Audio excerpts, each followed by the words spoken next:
Je ne sais pas si tu te souviens de moi il y a environ 1 an, je suis tombée amoureuse du mari de la maîtresse de mon mari. Salut à tous. J'espère que vous allez bien. J'étais ici il y a environ 1 an avec mon histoire. Il y a 2 ans, j'ai découvert que mon mari avait une liaison avec l'une de ses employées qui était mariée à l'époque. Il y a 1 an, je suis venue ici raconter mon histoire. J'ai supprimé mes messages, mais je les ai tous retrouvés regroupés dans un seul message lorsque j'ai fait une recherche sur moi-même.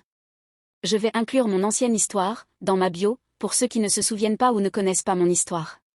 Aussi la mise en garde habituelle que mon anglais sera médiocre et que mon message sera long et plein de plaintes.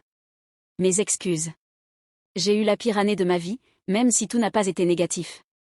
J'ai un super travail maintenant avec une super entreprise et des collègues formidables et solidaires. Je suis tellement reconnaissante pour cela. Je vis maintenant dans mon propre appartement. C'est là que s'arrête la grandeur. Parce que peu importe depuis combien de temps vous connaissez une personne, à quel point vous avez eu confiance en elle ou à quel point vous pensiez qu'elle vous aimait et vous appréciait, vous ne la connaissez vraiment pas avant d'atteindre le fond avec elle. Et mon ex-mari, toujours légalement marié car il refuse toujours de signer des papiers, n'a montré que de la cruauté et de la méchanceté envers moi, et parfois envers notre fille, me faisant me demander pourquoi j'ai choisi de faire des vagues. Je pensais que je faisais tout ça pour mon bébé. Je voulais lui offrir une vie digne et un modèle fort en moi. Une mère heureuse et épanouie pour être son héros, et pourtant c'est elle qui a le plus souffert pendant tout ce temps. Quand j'ai parlé à mon mari de mes projets de le quitter, il était d'abord dans le déni, ce qui était mauvais, mais rien comparé à quand il a réalisé que je disais la vérité. Il a utilisé tous les moyens possibles pour me briser et me dissuader de partir. Il a commencé par des menaces de prendre la garde exclusive, puis il m'a privé de tous mes biens. Il a obtenu la garde principale de notre fille et m'a refusé le droit de la voir, tandis que le tribunal évaluait si j'étais apte à avoir une garde partagée, car il avait déposé une motion affirmant que j'étais sans le sou et que je souffrais de troubles mentaux. Je suis traitée pour la dépression et le stress post-traumatique.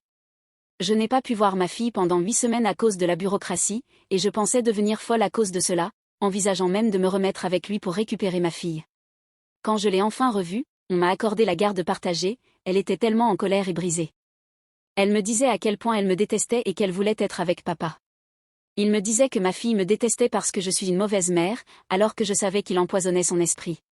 Même lorsque nous avions la garde partagée et qu'elle commençait à se réchauffer à moi, elle avait encore du mal à m'aimer le premier jour après être revenue de chez son père, jusqu'à ce que je la récupère et qu'elle retrouve presque sa joie de vivre normale à la fin de la semaine avant de retourner chez lui et que le cycle vicieux recommence. Il a tout fait pour ne pas diviser nos biens selon le contrat de mariage, mais ce n'était pas ma priorité.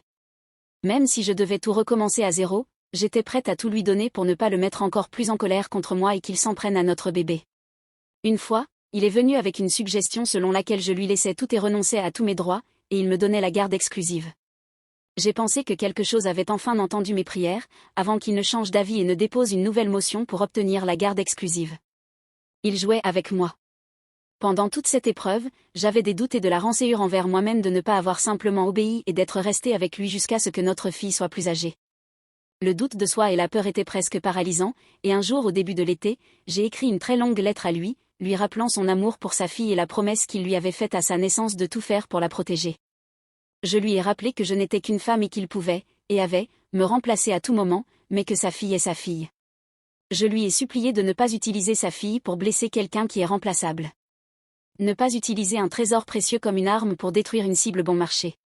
Une cible qu'il avait déjà facilement remplacée auparavant. Il ne m'a pas répondu, mais il a arrêté de m'envoyer des SMS et de m'appeler pour d'autres raisons que notre fille. Elle a été plus heureuse aussi, et elle dit qu'elle m'aime et qu'elle aime papa. Je ne sais pas si c'était ma lettre, mais il a tout simple.